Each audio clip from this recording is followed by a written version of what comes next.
8장 45절부터 51절까지 말씀입니다. 요한복음 8장 45절부터 51절까지의 말씀을 함께 한 목소리로 읽겠습니다. 내가 진리를 말하므로 너희가 나를 믿지 아니하는도다. 너희 중에 누가 나를 죄로 책잡겠느냐? 내가 진리를 말하매 어찌하여 나를 믿지 아니하느냐? 하나님께 속한 자는 하나님의 말씀을 듣나니 너희가 듣지 아니함은 하나님께 속하지 아니하였음이로다. 유대인들이 대답하여 가로되 우리가 너를 사마리아 사람이라 또는 귀신이 들렸다 하는 말이 옳지 아니하냐? 예수께서 대답하시되 나는 귀신 들린 것이 아니라 오직 내 아버지를 공경함이오늘 너희가 나를 무시하는도다. 나는 내 영광을 굳이 아니하나 구하고 판단하시는 이가 계시니라. 진실로 진실로 너희에게 이르노니 사람이 내 말을 지키면 죽음을 영원히 보지 아니하리라. 아멘. 함께 하나님의 말씀을 나누겠습니다. 함께 기도하겠습니다. 살아계신 하나님 감사드립니다. 우리 가운데 놀랍게 일하시고 계시는 주님의 이름을 찬송합니다. 하나님 한 사람 한 사람 지켜 보호해 주셨고 지금도 천국의 소망을 잃지 않게 하셨고 예수 그리스도를 향한 믿음을 잃지 않고 굳건히 지키게 하심을 감사드립니다. 하나님 더 충만케 하여 주시고 더 믿음을 성숙하게 하여 주시고 더 강하게 하여 주셔서 하나님 이 땅을 살아갈 때에 우리가 아무리 힘든 상황 가운데 있다 할지라도 많은 상처를 받는다 할지라도 주님 안에서 위로를 받게 하여 주옵시고 십자가 아래에서 모든 짐을 내려놓게 하여 주셔서 이제는 사람을 보고 위로를 받는 것이 아니라 하늘의 소망과 위로를 받게 하여 주옵시고 주님 안에 기도하며 주의 말씀을 읽으며 주님 안에 머물러 있을 때에 주께서 주시는 평안과 기쁨 가운데에 하나님의 소망을 가지고 살아가는 귀한 교회 될 수 있도록 인도하여 주옵소서. 부족하고 연약한 우리를 구원하여 주셔서 주의 백성 삼아 주셨고 이제 주의 때에 주의 군사가 되게 하셨사오니 하나님 주의 백성답게 살게 하여 주옵시고 주의 군사답게 살게 하셔서 이 땅에 우리를 보내신 귀한 하나님의 목적대로 살아가는 귀한 상속이 될 수 있도록 인도하여 주옵소서. 모든 것을 감사드리며 예수님의 이름으로 기도하였습니다. 아멘. 함께 하나님 말씀 나누겠습니다. 하나님 말씀을 듣는 교회라는 제목을 갖고 함께 하나님 말씀 나누겠습니다. 한 장례식장에서 어떤 분이 자기 이제 부인이 일찍 돌아가셔서 아내 장례식을 치르는 일이 있었습니다. 장례식장 직원이 두 가지 옵션을 제안했습니다. 수의, 그러니까 이제 죽은 분에게 이제 입히는 옷을 60만 원짜리 하나하고 120만 원짜리를 제안하면서 60만 원짜리는 중간급이고 120만 원짜리는 고급인데 어떤 것을 입히겠냐고 물어봤습니다. 그분이 그 자기 아내를 위해서 얼마짜리를 선택하셨냐면 120만 원짜리를 선택했습니다. 그러니까 왜 선택했냐고 이렇게 여쭤봤더니 평생에 그는 아버지와 친밀감이 없다는 겁니다. 아버지가 자기를 한 번도 사랑한다는 말도 한 번도 한 적이 없고 자기를 이렇게 막 위로한 적도 없었다는 것입니다. 그러니까 무뚝뚝한 아버지 밑에서 자라다 보니까 자기도 똑같이 묵뚝뚝해져가지고 부모님께는 뭐 물론이고 아내에게도 평생 사랑한다라고 말한 적이 없었다는 것입니다. 근데 아내가 죽는 마지막 순간에 어떤 것을 깨달았냐면 내가 내 아내를 위해서 옷 한 벌 해준 적이 없구나, 옷 한 벌 사준 적이 없구나라는 것을 깨닫게 되었고 마지막 순간이니까 가는 마지막 순간에 좋은 거 하나 해주고 싶어가지고 120만 원짜리 수의를 선택했다는 것입니다. 그런데 이미 죽어버린 어떻게 보면 아무 움직이지도 못하는 아내에게 120만 원짜리 수의를 입혀봐야 아내의 기뻐하는 얼굴을 볼 수 있겠습니까? 아니면 아내에게 고맙다는 말 한마디를 들을 수 있겠습니까? 그분이 뭐라고 권면하냐면 살아있을 때 도리를 다 했으면 좋겠다, 살아있을 때 했으면 좋겠다라고 권면해 주셨다는 것입니다. 우리가 살아가는 이 세상에 이런 도리가 필요하다는 것입니다. 도리라는 것은 기본적으로 사람이 처한 환경 가운데에 마땅히 지켜야 될 바른 길입니다. 부모와 자녀 간에는 효라는 것이 있습니다. 또 사랑이라는 것이 있습니다.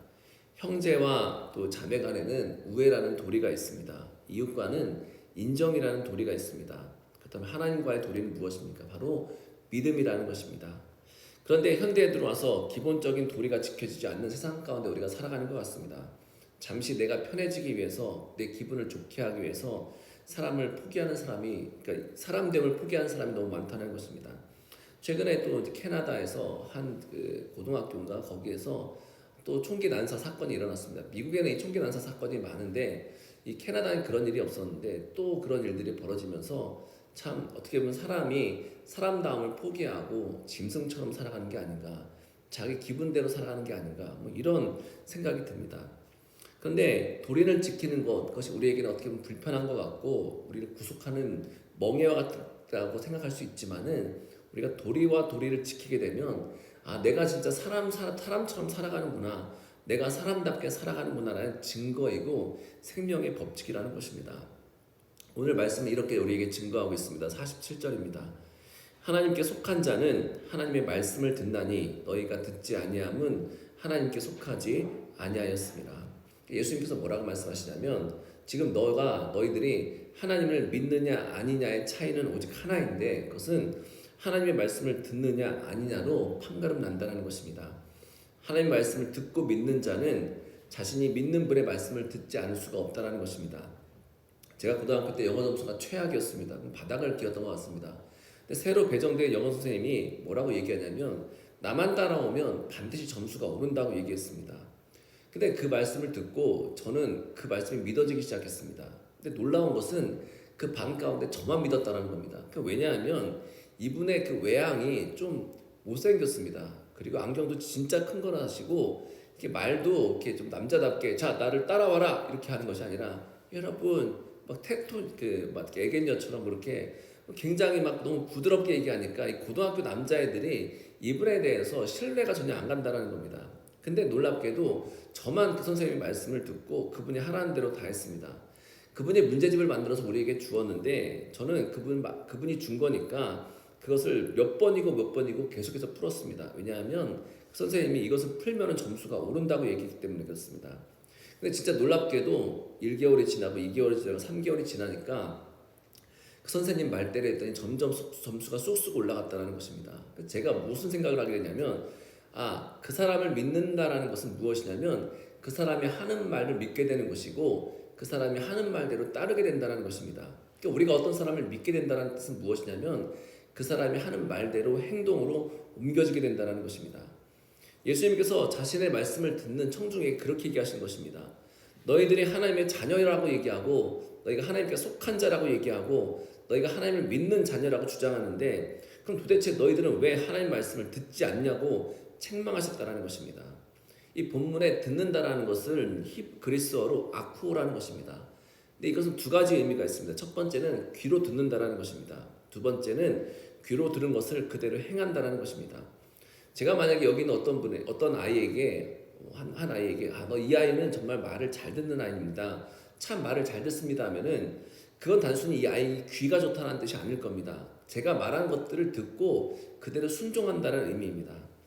하나님을 믿는다라는 것, 예수 그리스도를 믿는다라는 것은 그래서 말로만 믿습니다라고 해서 되는 문제가 아니라는 것입니다.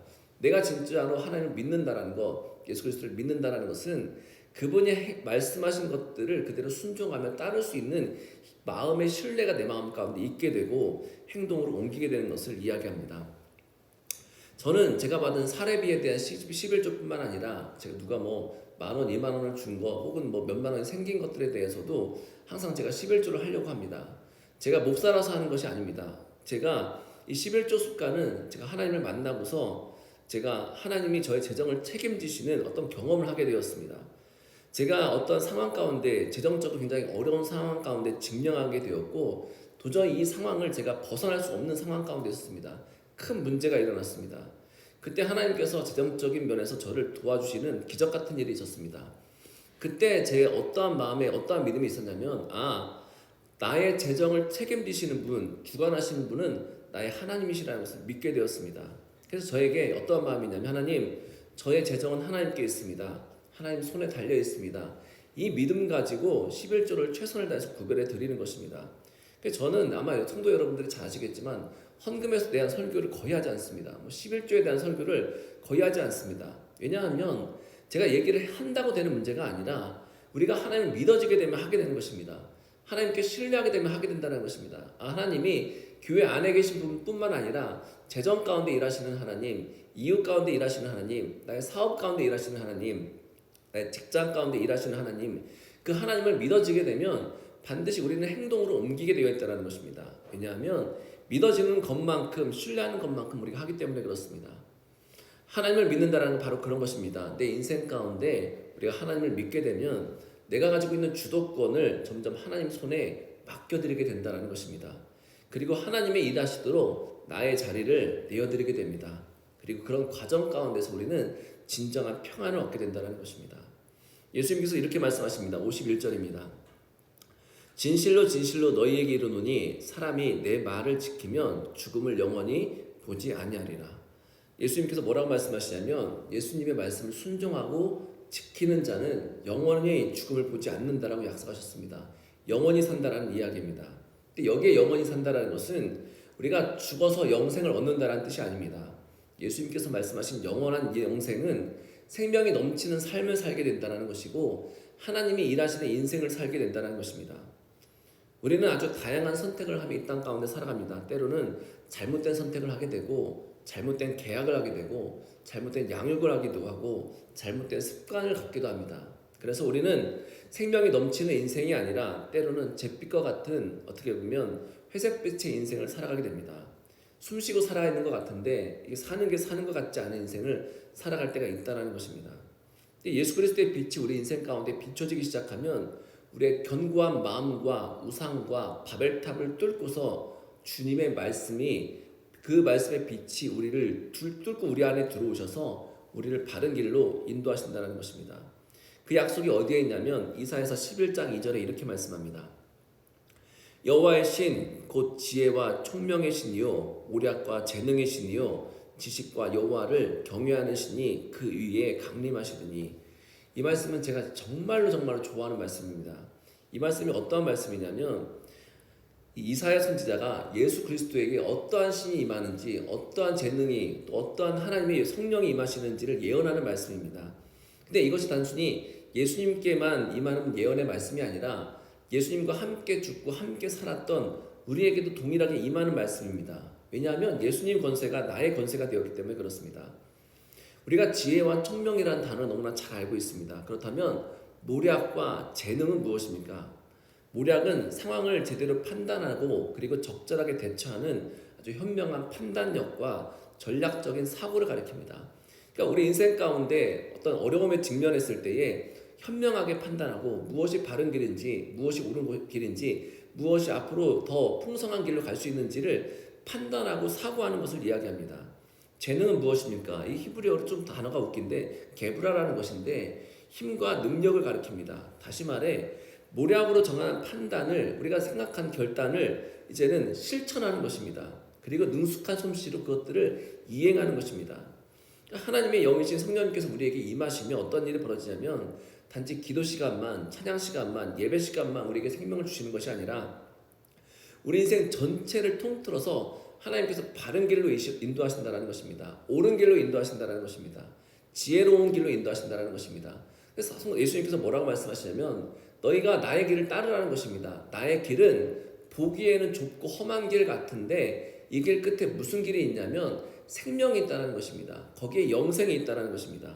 그래서 계속해서 신약 성경에서 무슨 말씀을 계속하냐면 모든 이 바울도 그렇고 베드로도 그렇고 모든 사람들이 계속해서 주 안에서라는 단어를 계속해서 강조하고 쓰고 있는 것을 볼 수 있습니다. 주 안에서 사랑하십시오. 주 안에서 순종하십시오. 모든 것을 주 안에서 하십시오. 그러니까 우리 인생 자체가 교회에서 인생이 끝나는 것이 아니라 예배 시간에 끝나는 것이 아니라 모든 인생 전체를 어디 안에서 주 안에서 살아가라고 말씀하시는 것입니다. 주 안에서 산다라는 것은 바로 하나님의 영이신 하나님의 아들의 영이신 성령님 안에서 성령님의 통치 가운데 살아가는 것을 의미합니다. 지혜와 총명의 신, 모략과 재능의 신, 지식과 여호와를 경외하는 신의 말씀을 따라 살아가는 것을 의미합니다. 그래서 예수님께서 계속해서 뭐라고 말씀하시냐면 예수님의 말씀을 들으라고 계속해서 강조하시고 우리가 강권하시는 것입니다. 우리의 마음이 예수님을 향해 열려있을 때에 우리의 마음이 예수님의 말씀대로 살려는 감화 감동을 경험할 때에 지혜의 신, 총명의 신, 모략의 신, 재능의 신, 지식의 신, 여호와를 경외하는 신의 능력이 우리 안에서 일하시기 때문에 그렇습니다. 저는 이 놀라운 하나님의 은혜가 저에게 너무나 강력하게 임하기를 바랍니다. 저는 단순히 교회에서 목사로서의 역할뿐만 아니라 제가 살아가는 모든 순간순간, 결정하는 모든 순간순간 지혜의 신, 총명의 신, 모략의 신, 재능의 신, 지식의 신, 여호와를 경외하는 신이 저에게 강력하게 임하기를 바랍니다. 그리고 제가 모든 살아가는 순간순간 그 하나님의 결정 따라서 하나님께서 기뻐하신 길을 따라 움직이기를 간절히 바랍니다. 근데 제가 또 한 가지 하는 기도는 무엇이냐면 우리 성도님들에게도 그런 은혜가 똑같이 임하기를 간절히 원한다는 것입니다. 제가 기도하는 목적 가운데 하나는 이 교회에 함께 구성된 우리 한 사람 한 사람이 바로 그런 능력 가운데에 교회에서만 성도가 아니라 교회에서만 주님의 능력을 바라보는 것이 아니라 우리가 살아가는 직장 가운데서 사업 가운데서 일하는 모든 순간 가정 가운데서 이 하나님의 놀라운 은혜와 능력을 경험하게 된다는 것입니다. 이렇게 귀한 예수 그리스도의 말씀을 듣는 유대인들의 태도가 어떻습니까? 48절에 이렇게 말씀합니다. 유대인들이 대답하여 가로되 우리가 너를 사마리아 사람이라 또는 귀신이 들렸다 하는 말이 옳지 아니하냐. 그들이 예수 그리스도를 믿는다고 얘기했는데 선별적으로 믿습니다. 내가 좋아하는 말, 그냥 나 잘 되라고 하는 말을 들으면 그 말씀을 믿는 것 같지만 나에게 해가 되거나 혹은 내가 생각하기에 나 양심을 찌른다고 내가 힘들다고 생각하면은 그 말씀 듣기를 거부한다는 것입니다. 왜 그렇습니까? 예수 그리스도의 말씀을 듣지 않기 때문에 그렇습니다. 신명기에서 계속 뭐라고 말씀하냐면 쉐마 이스라엘이라는 단어가 계속해서 나옵니다. 이게 무슨 말입니까? 들으라 이스라엘, 듣으라 이스라엘 백성들이라고 말씀하시는 겁니다. 들어야 주의 말씀이 들려야 사는데 주의 말씀이 들리고 순종해야 사는데 당신은 당신이고 내 인생은 내 것입니다 라고 자꾸 그렇게 강팍한 마음을 가지니까 불순종하게 된다는 것입니다. 예수님의 말씀이 들리지 않으니까 그들의 예수님에 대한 평가가 무엇입니까? 예수님 당신은 사마리아 사람 같습니다. 이게 무슨 말입니까? 예수님 하시는 말씀 불경스러운 것 같습니다. 별로 신앙적인 것 같지 않습니다. 하나님 경외하는 것 같지 않습니다. 그러니까 당신은 순수 혈통의 이스라엘 사람이 아니라 짝퉁 같습니다라는 얘기를 하면서 예수님을 폄하하고 있다는 것입니다. 그것도 모자라서 뭐라고 얘기하십니까? 예수님 당신 귀신 들린 것 같습니다. 지금 하는 말이 하나님께로부터 나온 말이 아니라 마치 귀신이 시켜서 하는 말 같습니다. 말도 안 되는 얘기를 하고 있다는 겁니다. 왜 그렇습니까? 주님의 말씀을 듣기를 거부하고 있기 때문에 그렇습니다. 47절 다시 한번 읽겠습니다. 하나님께 속한 자는 하나님의 말씀을 듣나니 너희가 듣지 아니함은 하나님께 속하지 아니하였습니다. 예수님께서 분명하게 말씀하십니다. 너희가 나의 말을 듣지 못하는 것은 너희가 하나님께 속하지 않았기 때문이라는 것입니다. 다시 말해 누가 귀신 들렸다는 것입니까? 내가 아니라 너희들이라는 것입니다. 그러니까 우리가 계속해서 무엇을 해야 되냐면 늘 깨어 기도하며 주의 말씀을 듣고 순종하며 매일을 점검해야 한다는 것입니다. 최근에 사실은 한국 교계에 정말 위대한 설교자로 유명한 어떤 박 목사님, 이 원로 목사님의 일로 굉장히 교계가 시끄러워졌습니다. 그 교회 담임 목사님과 이 원로 목사님과 그리고 원로 목사님의 아들이 그 부목사로 있었는데 그 사이가 껄끄러워졌습니다. 그리고 원로 목사님과 그 아들이 교회를 나간다고 하셨고 보통 이제 그 교회는 교회가 커가지고 보통 부목사가 개척을 하면은 개척 자금으로 약 3억 정도의 돈을 준다고 합니다. 우리는 1억도 없는데 3억을 주면 굉장히 큰 돈입니다. 근데 이제 그 원로 목사님의 아들이 교회를 세운다고 하니까 6억을 준다라고 약속을 했습니다. 적은 돈이 아닙니다. 근데 그 박 원로 목사님께서 그 정도는 서울에서 교회 임대는 못하니까 40억을 달라고 요구한 것입니다. 그리고 그 일로 인해서 교회가 분란이 일어났고 그 목사님 뭐라고 얘기하냐면 나 이 교회 세우는데 내가 큰 지분이 있지 않느냐, 나에게 이 정도도 주지 못하냐 하고 서운해하셨고 자신은 그 교회 가가지고 설교를 못하게 되면 자살하겠다라는 그런 말까지 서슴없이 하셨다는 것입니다. 근데 그분이 원로 목사가 되어서 평소에 받는 지원금이 부족하지가 않습니다. 그분이 담임 목사님보다 약 800만 원을 더 받아가지고 그분이 연간 받는 금액이 1억 4,500만 원의 사례비를 받습니다. 자기가 설립한 연구소에 매년 1,200만 원을 지원받습니다.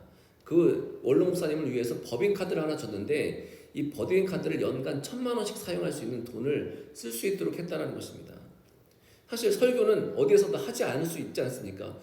정 힘드시면 우리 교회 오셔서 하셔도 되고 또 딴 교회 가서 하셔도 되고 또 길거리에서 하셔도 되고 꼭 40억이 넘는 교회에서 설교를 해야 되는 것이 아니라는 것입니다. 근데 이분이 그냥 나쁜 목사, 어떻게 보면 어리석은 목사가 아니라 한국 교계에서 존경받는 분이었다는 겁니다. 그리고 너무나 설교를 잘 하시는 분이시고 성경을 너무나 잘 해석하시는 그런 분으로 정평이 나 있는 분이었습니다. 그렇게 탁월하게 설교를 잘 하시는 분이 어쩌다 이렇게 되었습니까? 주의 말씀을 듣지 않았기 때문에 그렇습니다. 이 문제에 있어서만큼은 하나님의 말씀이 아니라 내가 자기의 주도권을 행사했기 때문에 그렇습니다. 그렇다면 제가 그 목사를 보면서 아이고 저 나쁜 목사님 이렇게 했겠습니까? 아니라는 것입니다. 그것이 또한 저의 문제가 될 수 있다는 겁니다. 저도 나중에 나이가 들어서 똑같은 행동을 할 수 있다는 것입니다. 그래서 우리는 항상 무엇을 해야 됩니까? 주의 말씀을 계속해서 매일같이 들어야 한다는 것입니다. 주님의 말씀을 듣지 않으면 아무리 하나님께서 우리를 향해서 외치고 외치셔도 그 외침을 거부하는 것이 누구냐면 바로 우리 자신이요 인간이라는 것입니다. 우리의 마음이 하나님 말씀을 듣는 자요 충만한 자가 되어야 하는데 우리가 그것을 거부하니까 하나님의 나라, 우리 가운데 임하신 하나님의 나라가 변하여서 무엇의 나라? 귀신의 나라요 사단의 나라가 되는 것입니다. 바리새인들이 예수님께 하나님 나라가 언제 임하냐고 물었습니다. 그때 예수님께서 이렇게 말씀하십니다. 하나님의 나라는 볼 수 있게 임하는 것이 아니요 또 여기 있다 저기 있다 못하리니 하나님의 나라는 너희 안에 있느니라. 예수님께서는 하나님의 나라가 우리 공동체, 교회 공동체 안에 있다라고 말씀하십니다. 우리 가정 가운데 있다라고 말씀하십니다. 우리 직장 가운데 있다라고 말씀하십니다. 우리 안에 있다라고 말씀하십니다. 내 마음 가운데 있다라고 말씀하시는 것입니다. 그래서 교회 공동체는 한 마음이 되어야 하고 가정은 그 중심을 지켜야 되고 각 성도는 믿음으로 자신의 마음을 잘 붙들어야 하는 것입니다. 주의 말씀이 들리는 공동체, 가정, 성도가 바로 하나님의 나라입니다. 그 하나님 나라를 통해서 하나님께서 복 주시고 주의 일을 행하시는 것입니다. 하나님께서 제가 이제 예레미야서를 계속 지금 읽고 있는데 예레미야 선지자를 통해서 이런 축복을 주셨습니다. 예레미야서 17장 7절부터 11절 말씀입니다. 그러나 무릇 여호와를 의지하며 여호와를 의뢰하는 그 사람은 복을 받을 것이라. 그는 물가에 심어진 나무가 그 뿌리를 강변에 뻗치고 더위가 올지라도 두려워하지 아니하며 그 잎이 청청하며 가무는 해에도 걱정이 없고 결실이 그치지 아니함 같으리라. 만물보다 거짓되고 심히 부패한 것은 마음이라 누가 능히 이를 알리오마는. 나 여호와는 심장을 살피며 폐부를 시험하고 각각 그의 행위와 그의 행실대로 보응하나니. 그러니까 우리가 주의 말씀을 붙들고 사는 인생이든지 아니면 사단의 유혹에 이끌려서 내 인생의 주도권을 내가 쥐고 흔드는 인생이든지 주님께서 뭐라고 분명하게 말씀하시냐면 우리의 마음을 시험하시고 각각 그 행실대로 보응한다라는 것, 그대로 행하신다라는 것입니다. 제가 가장 좋아하는 시편 1편의 말씀처럼 주의 말씀을 믿음으로 의지하는 사람, 그 사람은 하나님을 신뢰하는 자는 받는 복이 있느니 그것이 무엇이냐면 그가 뿌리나무 깊은 나무가 되고 더위가 와도 가뭄이 와도 두렵지 않은 인생을 살게 되실 것이고 아무리 어떤 환경 가운데 있다 할지라도 그 잎이 항상 생명력 있게 청청하며 걱정이 없이 많은 열매를 맺게 하신다라고 예레미야서에서 약속하셨다는 것입니다. 그러니까 우리가 자꾸 누구의 말씀, 주의 말씀이 들리는 인생을 살면 우리가 아무리 큰 가뭄이 와도 폭풍이 몰아쳐도 우리는 뿌리 깊은 나무가 되어서 그 잎이 청청하고 그리고 결국에는 많은 열매를 거두는 그런 귀한 나무로 쓰임받게 된다는 것입니다. 따라서 우리는 우리의 마음의 알람을 항상 켜두어야 합니다.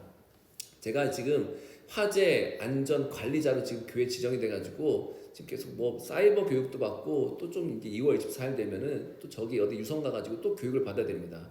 그러니까 그 계속 예서하는 게 뭐냐면 이 안에 있는 시설들을 점검해야 한다는 것입니다. 고장나지 않게 하라는 것입니다. 우리 교회에 화재 경보기가 있고 스프링클러가 있습니다. 불이 나면 이 화재 경보기가 따르릉 울리면서 불이 났다라는 것을 우리에게 알려줍니다. 그리고 이 불길이 계속 치솟으면은 스프링클러가 작동을 해서 물이 이 천장에서부터 내려와가지고 불을 끄게 된다는 것입니다. 근데 이 화재 경보기가 고장나면 어떻습니까? 이 알람이 울리지 않으면 불이 나도 우리는 알지 못하기 때문에 대피하지 못할 것입니다. 반대로 알람이 계속해서 울리면 우리는 더 이상 알람을 믿지 않게 되어서 불이 나도 대피하지 않게 될 것입니다. 저희 교회에 이 알람이 고장나가지고 한 15분에서 20분 동안 계속 울린 적이 있었습니다.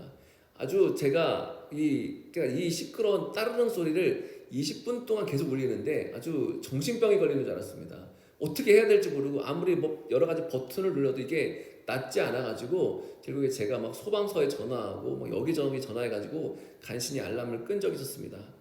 알람을 울지 않아도 문제이고 고장나서 계속 울려도 문제라는 것입니다.